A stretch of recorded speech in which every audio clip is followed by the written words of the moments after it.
Welcome once again to Reflections and Andrew White. And well, we're on the cusp of Passover. And we're going to discuss the history of this because it's thousands of years old, Andrew. And It a lot of certainly people is. don't know where it comes from. Tell us where it comes from. Well, it's from the day when the Hebrews escaped from the Egyptian and the angel of death passed over when they had the blood of the lamb on the door.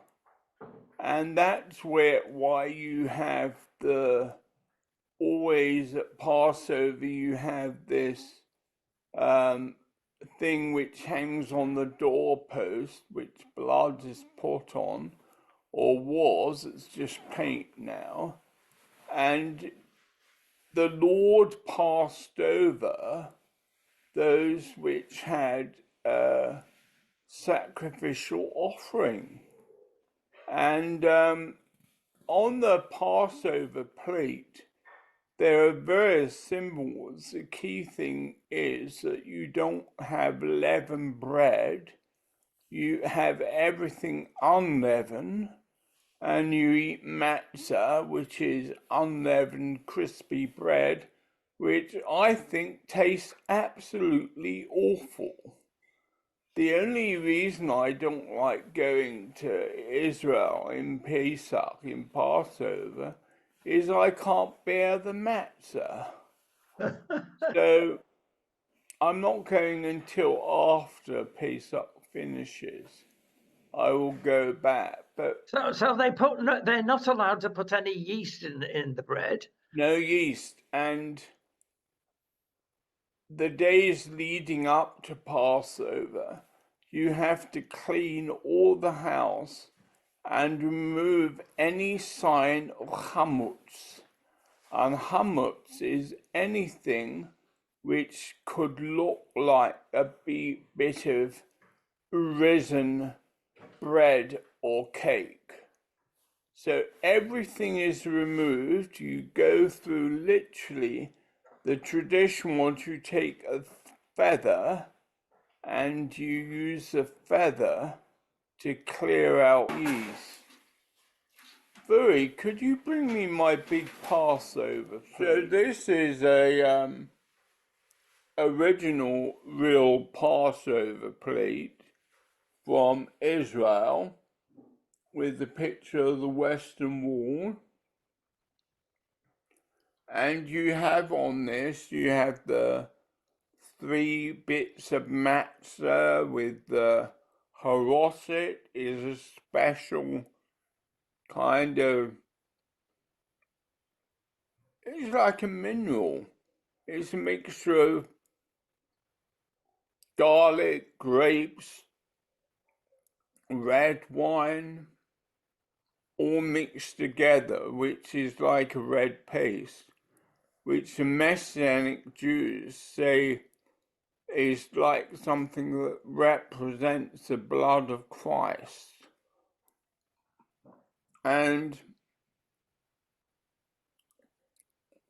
various other things which go on the plate are a shank bone, which traditionally was a lamb bone, but now can be any bone. And then there's a haroset, the red mineral mix.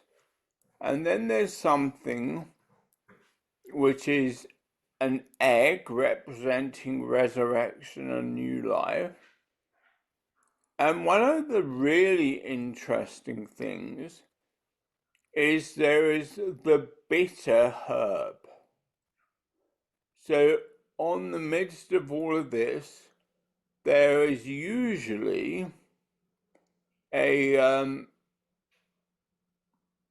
piece of parsley or any kind of herbs. And if it can be a bitter herb, it's even better. Now, I was talking to my rabbi yesterday Chief Rabbi Michael Melchior in Israel, and obviously they've all been having a very difficult time with the whole Gaza war and then the whole Iranian battles and the Iranian attacks against Israel and then the Israel attacks against Iran. And he said that in the synagogue today for Shabbat before Passover, he was going to talk about one symbol of Passover, the bitter herb. The bitter herb, which represents the pain and tragedy of the time.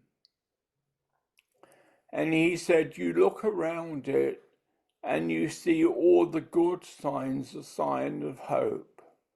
So he said, I'm talking today about the bitter herb, the bitter root as a sign of God's hope.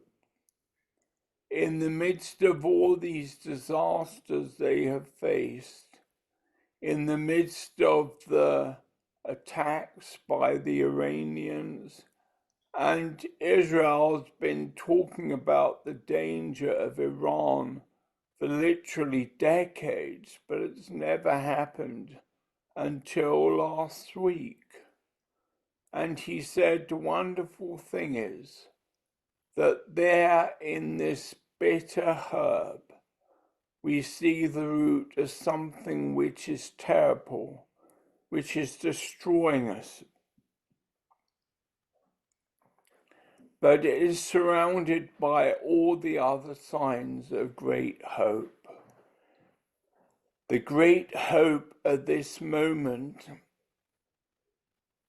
the Passover, is to the Jews a time of restoration, the time when they passed through the Red Sea and they got to the Promised Land. And so now, even though all these terrible things have happened, they have passed through the pain of the present, and now they only look to hope. So even with the Iranians, he is working behind the scenes with some of the Ayatollahs to make a sign of hope and peace, which nobody knows about but those who are doing it. And so today is a sign of hope and peace for all of us. Passover is the symbol which aligns closest to the Christian festival of Easter. It's a sign of death and resurrection, and Passover is a sign of total destruction and total resurrection. And so the bitter herb is a sign that however bitter and dangerous the situation, they will come through it, and God will rise them up to create a new people, a new land, a new territory, and a new hope. And this weekend is very important for me. Today is my 33rd wedding anniversary. Caroline and I were married by Lord Coggan 33 years ago today. He was the retired Archbishop at the time. And it was a time of real hope. And it's also a time when we remember what God has given us through our marriage, how He's given us two wonderful sons who are really doing great and achieving a huge amount in their work. And He has also enabled us My wife and I both are ill with MS, totally unrelated to each other. She got it 7 years after I did. But despite all of our sufferings, we persevere, we keep going, and we know that we are not finished. Jesus said after 33 years, it is finished, but we are not finished. Well, that is a word of encouragement, Andrew. Going back thousands of years ago, briefly, when the blood was painted on the doorpost, that Yeah, was to protect those living in that the house, that house, the yeah. angel of death passed over. And that's why it's called Passover, because the angel of death passed over and he did not slaughter them. And the protection still is available for Israel now in a modern era. And they would say that they have experienced the Passover blessing every day of Israel's existence. And I know that in my life and work in Israel, and I've been in Israel more than 33 years because I was there before I got married. We went there for our honeymoon, and it was quite funny when people said to me, "Where are you going on honeymoon with your wife?" And I said, "To the Golan Heights." And it was in the midst of a very bad war. So I took my wife to a war zone at the beginning of our relationship. But we're still going and we're still in war zones. Well, there we are. You're unique in many ways, and this is one of them. Now, you and Caroline have suffered so much, but Andrew, why should it happen to you two? We don't know.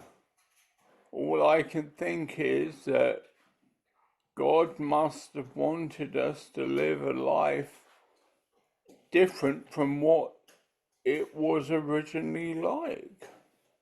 And the thing is that despite not being able to run around and walk and do the things I'd want to do, we still live an incredible life.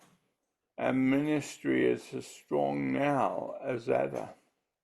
Is there a parallel here, Andrew, with somebody that locks themselves up voluntarily in a monastery? What can they do? They're inside the monastery.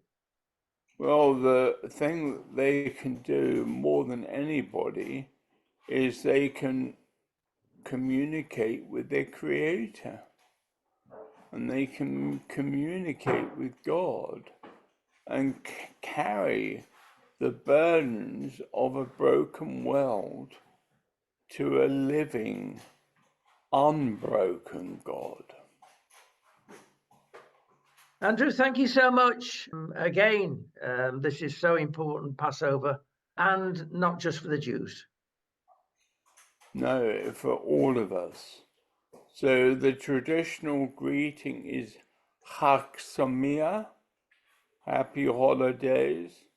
So Chag Pesach Sameach to all of you, my Christian and my Jewish friends. This is a time of liberation.